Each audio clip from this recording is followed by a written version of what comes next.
श्री हनुमान जी महाराज ने कितना दिव्य कार्य किया। चलते समय मां को प्रणाम किया हनुमान जी ने और एक बार जय घोष किया, जय श्री राम। परिणाम क्या हुआ? लंका में जो आने वाली पीढ़ी थी, जय श्री सीताराम हो गई, ले हो गया काम। हनुमान जी चलते समय संदेश दे गए, अब हम जा रहे हैं, सावधान रहना। श्री हनुमान जी उधर पहुंचे, मार्ग के सारे अवरोध समाप्त हैं। वानर लोग जब हनुमान जी पहुंचे हैं, कोई उनका मुख चूम रहा है, कोई उनका हाथ चूम रहा है, कोई उनका पूंछ चूम रहा है। सब आनंदित हैं। श्री हनुमान जी मां का पता लगाकर आ गए। इसकी प्रसन्नता कम है, आपन जान बाँचे लेकर प्रसन्नता अधिक है। काहे यदि न पता लगा के आते तो सुग्रीव जी ने क्या कहा था, एक माह का समय देता हूं, जो पता लगा के नहीं आएगा इसी हाथ से मारूंगा। हनुमान जी महाराज का प्रसन्न भाव देखकर सारे गदगद हो गए। कपि लोग सब मधुबन पहुंचे, बिना अनुमति के रखवालों को दुराकर हटाकर सब लोग फल खाने लगे। सुग्रीव तक दूत लोग गए, खबर जनाई। महाराज जो दक्षिण की ओर गए थे जामवंत बाबा के सानिध्य में, वो कपि समूह आया है, सब लोग मधुबल के फल खा रहे हैं, बिना अनुमति खा रहे हैं। राज बगीची के फल। सुग्रीव जी समझ गए कि भगवान का कार्य संपन्न होकर आ गए, इसलिए फल खा रहे, नहीं तो बिना अनुमति ऐसा करने वाले नहीं है। देखो, जीवन में कोई भी प्रसन्नता हो, कोई भी प्रसन्नता हो, उसको उत्साहपूर्वक मनाना चाहिए। क्या करना चाहिए? सेलिब्रेट करना चाहिए। है? ऐसे आप लोग आज कथा पूर्ण हो रही है, यह कथा पूर्ण हो रही है, घर जाइए, ठाकुर जी को बढ़िया सा हलवा बनाइए, ठाकुर जी को भोग लगाइए और पूरा घर आनंद पूर्वक उस प्रसाद को पावे। आज भगवान की कथा पूर्ण हुई। हे प्रभु, शीघ्र फिर कथा सुनने का सौभाग्य प्राप्त हो। उत्सव को उत्साह पूर्वक मनाइए। उत्सव कभी रो रो नहीं मनाना चाहिए। उत्सव उत्साह पूर्वक, तिन कहूं सदा उत्साह, उत्सव उत्साह पूर्वक। सुग्रीव जी को खबर दी है जामवंत बाबा ने, परमात्मा के श्री चरण में बधारे। भगवान को सब लोग दंडवत करते हैं और जामवंत बाबा ने क्या कहा, प्रभु की कृपा भयउ सब काजू, प्रभु की कृपा भयउ सब काजू, जन्म हमारा सुफल भाया जो, जन्म हमारा सुफल भाया जो, नाथ पवन सुत कीन्ही जो करे, नाथ पवन सुत कीन्ही जो करे, सहसहु मुखन जाय सो बरे, सहसहु मुखन जाय सो बरे, पवन तनय के चरित सुहाए, पवन तनय के चरित सुहाए, जामवंत रघुपति सुनाए, जामवंत रघुपति सुनाए, जामवंत रघुपति सुनाए, जामवंत रघुपति सुनाए। हे प्रभु, आपकी कृपा से सब कार्य संपन्न हो गए। इस पंक्ति को कम से कम 4 बार बोलिए। प्रभु की कृपा भयउ सब काजू। बोलिए। प्रभु की कृपा भयउ सब काजू। जन्म हमार सुफल भा आजू। जन्म हमार सुफल भायाजू। प्रभु की कृपा भयउ सब काजू। प्रभु की कृपा भयउ सब काजू। जन्म हमार सुफल भा आजू। जन्म हमार सुफल भायाजू। प्रभु की कृपा भयउ सब काजू। प्रभु की कृपा भयउ सब काजू। जन्म हमार सुफल भायाजू। जन्म हमार सुफल भायाजू। प्रभु की कृपा भयउ सब काजू। प्रभु की कृपा भयउ सब काजू। जन्म हमार सुफल भायाजू। जन्म हमार सुफल भायाजू। भगवान की कृपा से ही कार्य संपन्न होता है। हम केवल अहम करते हैं।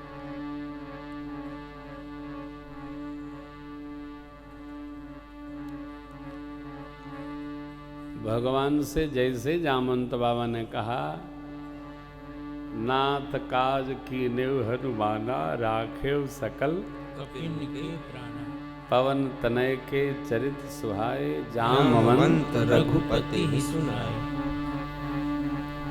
भगवान ने तत्काल श्री हनुमान जी को उठाकर हृदय से लगा लिया। बोलिए राजा रामचंद्र भगवान की जय हो। और क्या मधुर संवाद हुआ है हो। भगवान पूछते हैं, हे तात, बिना मेरे लंका में सीता जी अपने प्राण की रक्षा पूर्वक कैसे रहती है?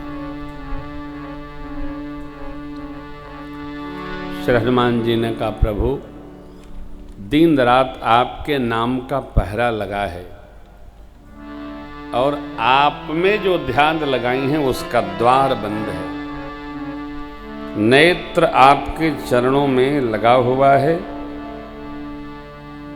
उन्हीं चरणों की ताला रूपी भाव का बंध लगाकर मां आप में ही रमती रहती है।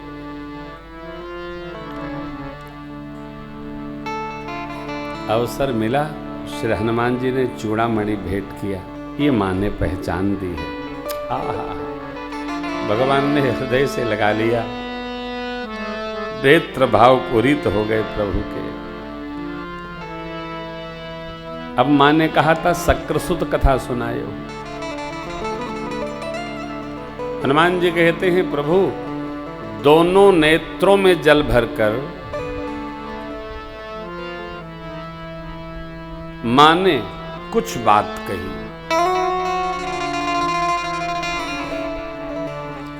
यहाँ श्री हनुमान जी ने जो माँ का संबोधन किया है, जैसे वहाँ करुणा निधान किया था, सत्य शपथ करुणा निधान की, यहाँ जनक कुमारी संबोधन करते हैं। धनुष भंग के समय भी माँ के नेत्र सजल हुए थे।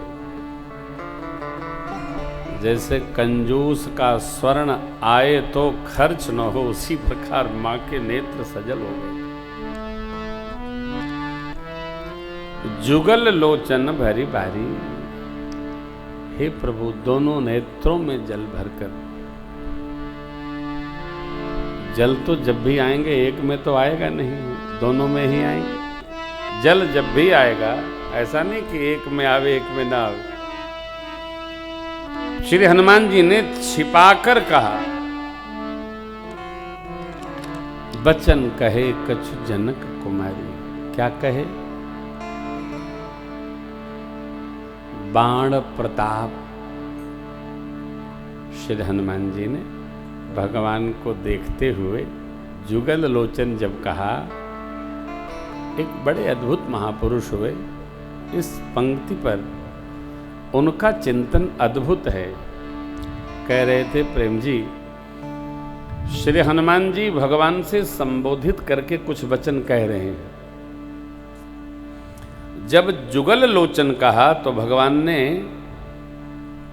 व्यवस्थित भाव से हनुमान जी की ओर देखा तो हनुमान जी ने एक आंख बंद कर लिया। वचन कहे कछु जनक कुमारी। एक आंख बंद करने का अर्थ क्या है? इसी संदर्भ में श्री हनुमान जी महाराज ने प्रभु से शक्रसुत की कथा सुना दी।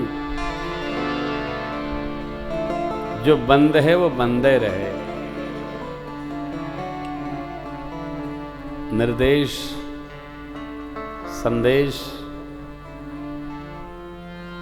भाव से भी प्रस्तुत किया जा सकता है। कहना ही पड़े ये कोई आवश्यक नहीं है। मां का संदेश सुनाया हनुमान जी महाराज ने।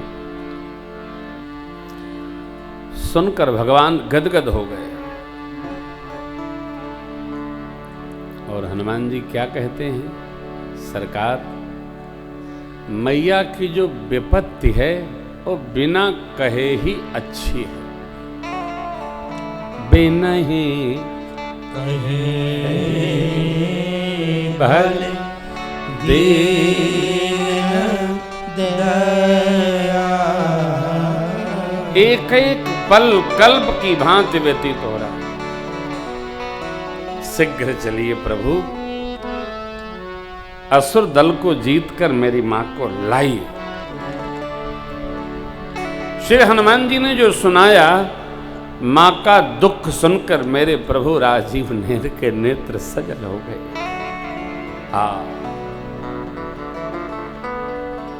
इसलिए घर घर गांव गांव हनुमान जी महाराज की आराधना है। जानते हैं क्यों? भगत के भाव भावना को श्री हनुमान जी भगवान से जाकर ऐसा सुना देते हैं कि भगवान द्रवित हो जाते हैं। अब भगवान ने प्रश्न किया, लाला, मनसा वाचा कर्मणा जिसको मेरी ही गति है उसको स्वप्न में भी विपत्ति कैसी?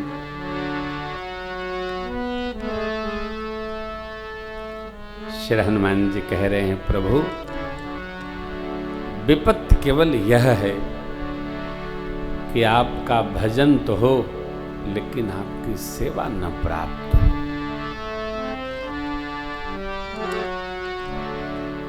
कह हनुमान विपत्ति प्रभु सोई जब तव भजन न हो। आपका भजन सुमिरन न हो अथवा तो आपका स्मरण तो बना रहे, सेवा न मिले। मां स्मरण तो करती है, नाम पाहरो दिवस निस, इसी में लगी रहती है, परंतु सेवा चूक गई। प्रभु विलंब नहीं।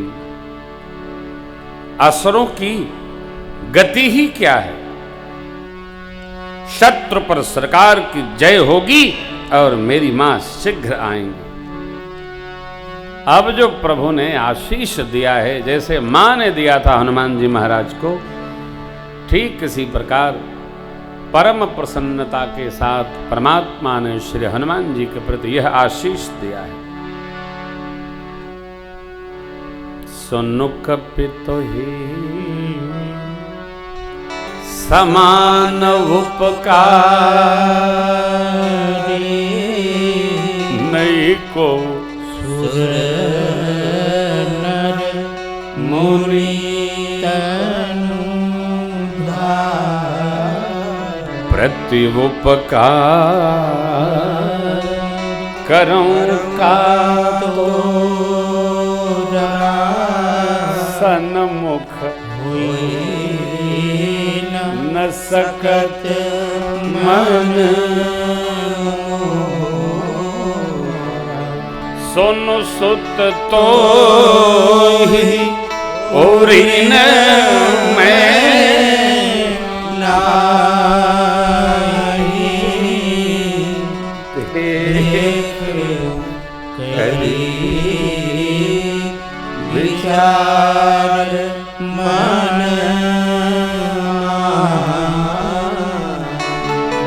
भगवान कहते हैं, मेरे प्रभु कहते हैं, हे तात,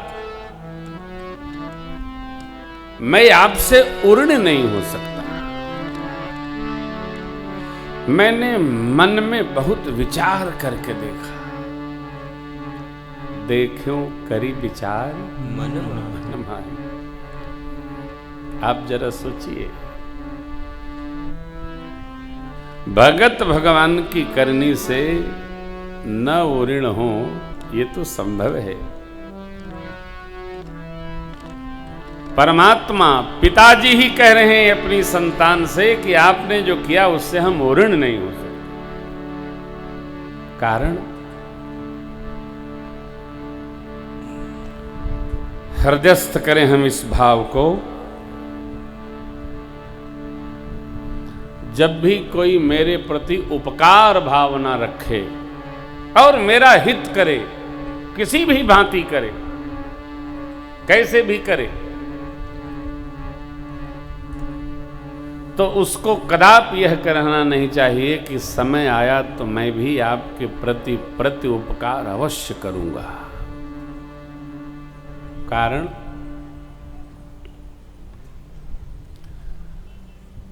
न जाने वह व्यक्ति, अमुक व्यक्ति आपके प्रति